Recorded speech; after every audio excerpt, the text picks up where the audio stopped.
A lady went into a very busy butcher shop. She saw dozens of dressed chicken hanging there. She went there, lifted a leg and smelled, lifted another leg and smelled, lifted a wing and smelled. Like this she went on from chicken to chicken. Then the butcher came and tapped her on the shoulder and said, "Ma'am, would you pass a test like that?" You won't. So don't go about smelling around, what's wrong with this guy, what's wrong with her, what's wrong with him, what's wrong with her, what's wrong with him. All of them stink a bit. Every tree, every plant, in some way rooted in filth.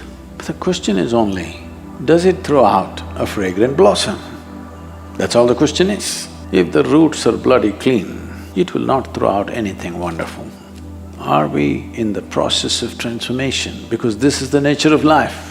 Are we a continuous process of transformation? Because everything else on the planet is in the process of transformation.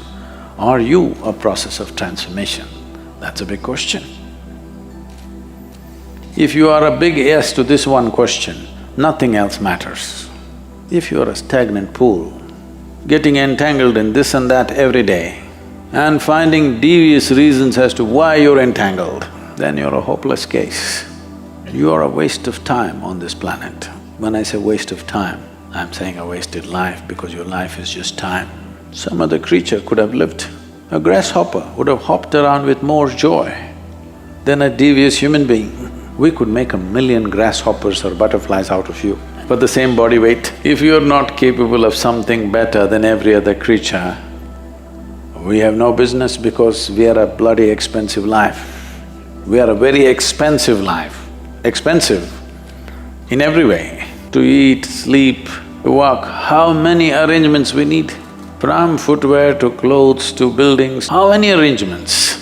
I don't see a kitchen anywhere in the forest, but they're all well fed.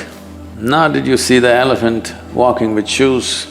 Very expensive life. For so much expense, this must do something better than every other creature can do. We as a species, as a human race, have done many terrible things, many wonderful things also. But for every wonderful thing we do, we have at least one terrible thing to show, if not more. Spiritual process means just this, that every day you keep subtracting your terrible things. A terrible thought, a terrible emotion, a terrible word, a terrible action, every day, one a day, you'll be doing great in a month or two. Am I underestimating you? That I believe you have only 30 terrible things. The most terrible thing about human beings is that they're so busy with their own stuff, they don't feel the pain and suffering and what other life is going through. Not sensitive.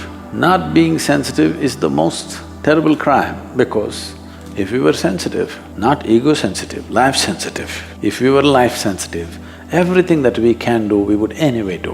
What we cannot do, what to do? We can't do, that's all. But what we can do would happen. A Sudanese man went to Morocco, to a camel market in Marrakesh. A very famous camel market. There's one in Rajasthan in Pushkar. So, he went to sell his camel. Then he found all the camels that were in the market were much bigger than his camel. So he looked around, every camel was bigger than his. Then he asked the Berber man, Berber is a tribe, the word barbarian comes from this tribe. The Berber man who was sitting with his large camels, he asked, "How come your camels are so big and mine barely half the size?" He said, "It's very simple. I see your camel, it's not castrated. If you castrate your camel, it'll grow big." He asked, "How do I do this?" He said, "It's very simple. Take 2 bricks and smash the testicles of the camel, and after that it'll grow very big." "Won't it hurt?" he asked. He said, "Not at all, I'll show you." And he brought one camel, took 2 bricks and smashed it. The camel screamed in pain and ran. This Sudanese guy asked, "But you said it won't hurt." "Well, it only hurts if you get your finger between the bricks." You're very sensitive to what happens to you, barely sensitive to what happens to everything else.